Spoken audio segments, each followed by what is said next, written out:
Hello guys, hi, welcome to Roy Digital. Welcome back again with another part of keyword research. Guys, ये है हमारा part 2 जिसमें part 1 अगर आपने नहीं देखा है कीवर्ड रिसर्च का बहुत इंपॉर्टेंट है, मिस कर दोगे तो गाइज इस आई बटन पे मैं पार्ट 1 दे रहा हूँ, जल्दी से जल्दी उसे देखो और उसके बाद पार्ट 2 में आओ। आपको चीजें इतनी ज्यादा क्लियर हो जाएंगी कि आपको पूरा कीवर्ड रिसर्च आ जाएगा। तो गाइज पार्ट 1 में मैंने आप लोगों को बेसिकली बताया था कि कीवर्ड रिसर्च होता क्या है और उसका पूरा एक गो थ्रू दिया था। आज मैं आपको कीवर्ड रिसर्च करने का सबसे बेस्ट तरीका बताता हूं जिसमें आपको वो कीवर्ड मिल जाएंगे जिसका सर्च वॉल्यूम भी हाई रहेगा और कीवर्ड डिफिकल्टी भी लो होगी। आपको हर बार अपने आप से कोई नया कीवर्ड डाल के एज्यूम नहीं करना होगा कि ये कीवर्ड देख लेते हैं, ये कीवर्ड देख लेते हैं। ऑटोमेटिक आपके सामने लिस्ट आ जाएगी जिसका सर्च वॉल्यूम हाई रहेगा और एसईओ डिफिकल्टी लो रहेगी। गाइस, अगर आपको इन दो वर्ड और इनके टर्म्स इनके बारे में नहीं पता है तो वो मेरा पार्ट 1 वाला वीडियो जो मैंने आई बटन पे दिया था उसको जाके चेक करो, क्योंकि अगर आपको ये नहीं पता सर्च वॉल्यूम क्या होता है, डिफिकल्टी क्या होती है,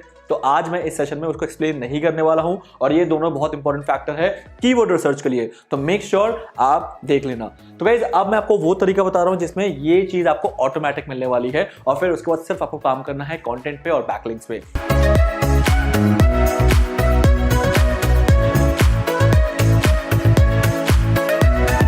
तो गाइज अब चलते हैं मेरे कंप्यूटर स्क्रीन की तरफ और कंप्यूटर स्क्रीन में जाके मैं आपको प्रैक्टिकल तरीका बताता हूं कि कैसे आप इन्हें ऑटोमेटिक सर्च कर सकते हो और फिर उस पर आपको सिर्फ काम करना स्टार्ट करना है। गाइज, सेशन छोटा है लेकिन बहुत इंपॉर्टेंट है, तो स्किप करने का तो मतलब ही नहीं बनता। तो आइए चलिए मेरे कंप्यूटर स्क्रीन की तरफ। तो गाइज मैं आ गया हूं अपने कंप्यूटर स्क्रीन पे और आप देख पा रहे हो एज यूजुअल मैं कीवर्ड रिसर्च के लिए यूज कर रहा हूं उबर सजेस्ट। गाइज, उबर सजेस्ट के बारे में मैं थोड़ा सा पहले बता दूं, ये एक नील पटेल की साइट है जो कि नील पटेल ने हाल ही में एक्वायर किया है। बट अगर मैं इसके क्रेडिबिलिटी की बात करूं, इसकी जो एक्यूरेसी की बात करूं, उबर सजेस्ट आपको उतना एक्यूरेट डेटा नहीं दे पाएगा जितना कि पेड टूल्स देते हैं लाइक Ahref, SEMrush।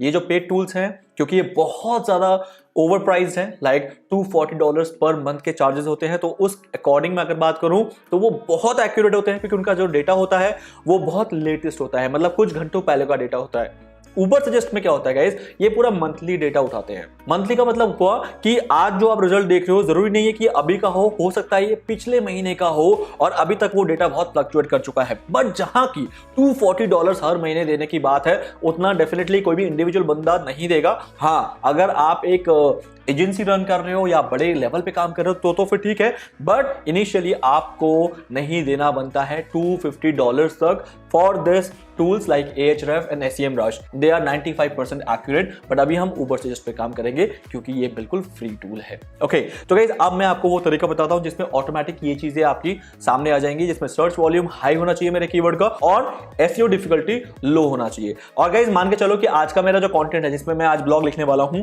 वो है how to make money online और इस पे मुझे एक कीवर्ड रिसर्च करना है। तो आइए चले इसका कीवर्ड रिसर्च स्टार्ट करते हैं। How to make money online. Guys, अब मुझे इस पर्टिकुलर टॉपिक पे वो कीवर्ड चाहिए जो कि मेरे लिए बहुत आसान हो काम करना और मैं उस पर काम करूंगा। तो गाइज अब आपको दिखाने वाला हूं कि कैसे वो कीवर्ड रिसर्च होता है। सबसे पहले ये आपको साइन इन करने के लिए बोलेगा, साइन इन आप बिल्कुल कर लेना क्योंकि उसमें कोई दिक्कत नहीं है। जब तक आप साइन इन नहीं करोगे तब तक आपको ये ज्यादा डिटेल नहीं देगा, ये लिमिटेड डिटेल देके आपको छोड़ देगा। How to make money online पे आपको ये डेटा इसने दे दिया है जिसमें 74,000 का सर्च वॉल्यूम है मंथली। Wow, amazing hit. और 54 की एसईओ डिफिकल्टी है जो कि बहुत ज़्यादा है। आई डोंट थिंक सो कि आपको इसको कंसीडर करना चाहिए बिकॉज ये जो कीवर्ड होगा ये बहुत टफ होगा रैंक करने में क्योंकि एसईओ डिफिकल्टी 54 मतलब बहुत ज़्यादा है। और 90 की पेड डिफिकल्टी है। पेड डिफिकल्टी होता है जब हम गूगल एडवर्ड्स पे एड रन करते हैं, ठीक है।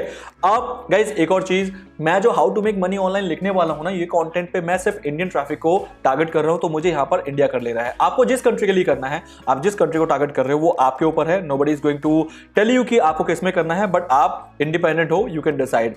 डिपेंड करेगा कि आपको ट्रैफिक किस कंट्री का चाहिए। तो मुझे इंडिया का चाहिए, तो let's go and search for the India. अब इंडिया में स्टैट्स चेंज हो जाएंगे। यहां पर लाइक 74,000 था यूएस के अंदर, बट इंडिया में आपको मिल रहा है सर्च वॉल्यूम 18,100 और एसईओ डिफिकल्टी भी यहां पर कम हो गई है जो कि वहां पर 54 थी, यहां पर 37। तो गाइज रीजन बीइंग क्योंकि कंट्री चेंज होते ही सारे स्टैट्स चेंज हो जाते हैं क्योंकि हर कंट्री स्पेसिफिक ये स्टैट्स होते हैं।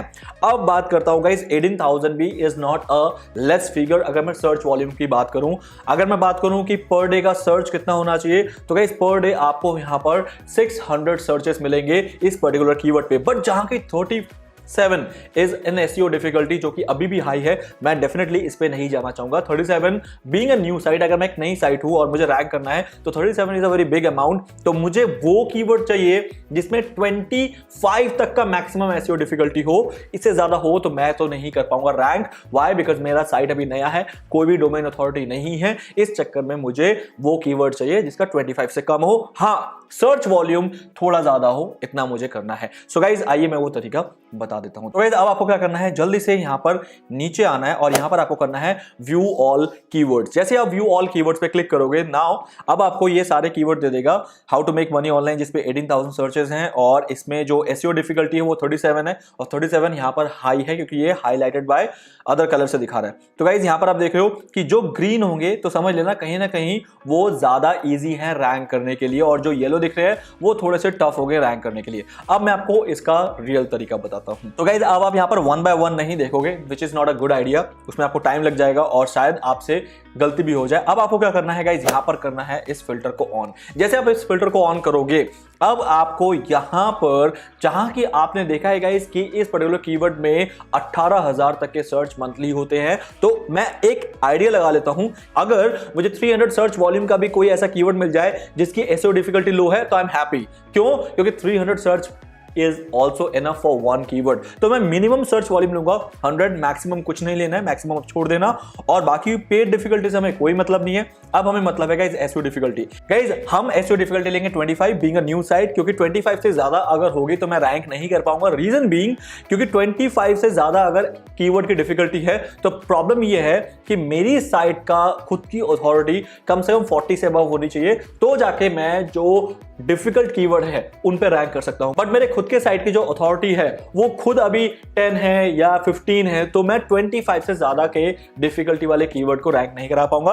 अब आपको सिंपल करना है अप्लाई। जैसे आप अप्लाई करोगे guys, now here is the magic. 13 वो कीवर्ड्स आपको मिल गए गाइज जिसके सर्च वॉल्यूम आपको 300 से ज्यादा मिलेंगे और एसईओ डिफिकल्टी 25 से कम। बू गाइज, ये था मेरा वो तरीका जिससे मैं एक ही बार में वो सारे कीवर्ड निकाल लूंगा अपने कंटेंट के लिए जिस कंटेंट पे सर्च वॉल्यूम मेरे लिए इनफ है और उसकी डिफिकल्टी भी कम है। कैसे? क्योंकि यहां पर इसने मुझे 13 keywords out of that many keywords दे दिए हैं जिसके आप एसईओ डिफिकल्टी देख सकते हो 11। Guys, how to make money online Instagram. अगर आपको लग रहा है कि इस पर्टिकुलर कीवर्ड पे मैं कंटेंट लिख सकता हूं गाइज, अभी के अभी लिख दो, बिकॉज इसके ऊपर 2900 का सर्च वॉल्यूम है और कीवर्ड डिफिकल्टी जो कि एसईओ डिफिकल्टी है वो सिर्फ 11 है। Guys, chances are very high कि आप इस पर रैंक कर जाओगे। तो गाइज अब मैं आपको डीप प्रोसेस थोड़ा सा एक स्टेप और बता देता हूं। गाइज अब आपको इसको क्लिक करना है। जैसे आप इस वाले एरो को क्लिक करोगे तो यहां पर आपको वो सारे रिजल्ट दिख जाएंगे जो कि रैंक कर रहे हैं इस कीवर्ड पे। नंबर 1 से लेके सिर्फ 10 तक देखना है, क्योंकि मुझे फर्स्ट पेज पे ही आना है, मुझे सेकंड पेज पे जाना नहीं है, बिकॉज सेकंड पेज पे जाने का कोई तुक नहीं बनता, कोई उसमें वैल्यू नहीं है। तो गाइज अब यहां पर आपको मेजरली 2 कंपोनेंट्स देखने हैं, links and domain score. Links वो है जो कि इस पर्टिकुलर पेज को, जो ये पेज रैंक कर रहा है इस कीवर्ड पे, उस पेज में लिंक आ रहा है, बैकलिंक आ रहा है, that is known as links. और ये जो साइट है, इस साइट का जो डोमेन की अथॉरिटी है कि ये कितने पावरफुल डोमेन है, वो काउंट होता है आपके डोमेन स्कोर से। 100 इज द हाईएस्ट, मतलब जिसका 100 के पास है समझ लो वो डोमेन बहुत स्ट्रॉन्ग डोमेन है। तो 82 is definitely a strong domain. तो इसका मतलब गाइज ये जो पेज है जो कि इस कीवर्ड पे रैंक कर रहा है just because of their domain score. Reason क्योंकि यहां पर सिर्फ 3 लिंक्स हैं, बैकलिंक। तो यानी बैकलिंक के दम पे ये बिल्कुल भी रैंक नहीं कर रहा है। अगर बैकलिंक के दम पे सिर्फ रैंक कर रहा होता तो गाइस 74 वाला टॉप पे होता, बट यहां पर तो 3 लिंक्स लेके ये टॉप पे है। इसका मतलब डोमेन स्कोर इसका नंबर 1 पे काम कर रहा है। तो गाइस सेम वे में नील पटेल का तो डोमेन स्कोर 91 है, फिर तो और बेटर है। तो ये क्यों नहीं रैंक कर रहा? और प्लस इसके लिंक भी ज्यादा है, इसके बैकलिंक भी ज्यादा है। यहां पर आइडिया क्लियर हो गया गाइस। हो सकता है कि इसके अंदर जो ब्लॉग का कंटेंट है वो नील पटेल के ब्लॉग के कंटेंट से ज्यादा स्ट्रॉन्ग माना जा रहा है एज पर गूगल के बाकी एल्गोरिदम, जिसमें एवरेज सेशन ड्यूरेशन, जिसके अंदर बाउंस रेट, ये सारी चीजें। तो गाइस आप देख लेते जल्दी से। मैं इसको भी क्लिक करता हूं और मैं नील पटेल वाले उस ब्लॉग को भी क्लिक करता हूं जिसमें नील पटेल ने इंस्टाग्राम से कैसे अर्न किया जाए वो बताया गया है। तो गाइज आप देख लेते हैं, ये है नील पटेल का कंटेंट, जो कि डेफिनेटली नील पटेल बहुत अच्छा कंटेंट लिखते हैं। He is a very smart digital marketer. उनको रियल में एक एक टिप्स एंड ट्रिक्स अच्छी तरह से पता है कि कैसे किसी चीज को रैंक कराया जाता है। तो उन्होंने पूरी मेहनत की है और ये रहा शॉपिफाई का वो वाला ब्लॉग जिसपे शॉपिफाई ने भी सेम चीज की होगी। गाइज अब बात आती है साइट ऑडिट की। अब हमें पता लगेगा कि कौन किस लिए रैंक कर रहा है बाय डूइंग साइट ऑडिट, जो कि आज का पार्ट नहीं है।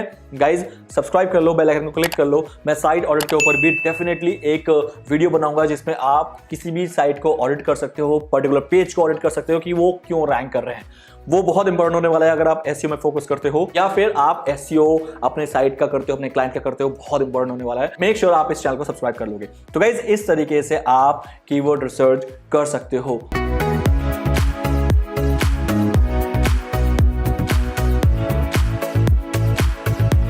तो गाइज आई होप आपको आज का ये part 2 on keyword research definitely helpful लगा होगा और आपको समझ आ गया होगा कि कीवर्ड रिसर्च कैसे किया जाता है, राइट? तो गाइज आज के बाद आप कीवर्ड रिसर्च करे बिना कोई भी कंटेंट के ऊपर काम नहीं करोगे, बिकॉज रैंक करने में बहुत मुश्किल हो जाएगा। और अगर आप कीवर्ड रिसर्च कर लेते हो तो 95% चांसेस आर देयर कि you will be succeeded. Okay, so guys that's all for the day. I hope you enjoyed this session. अगर आपको अच्छा लगा तो लाइक करना मत भूलना, नए हो सब्सक्राइब कर लो, बेल आइकन को क्लिक कर लो और वेट करो मेरे नेक्स्ट वीडियो का।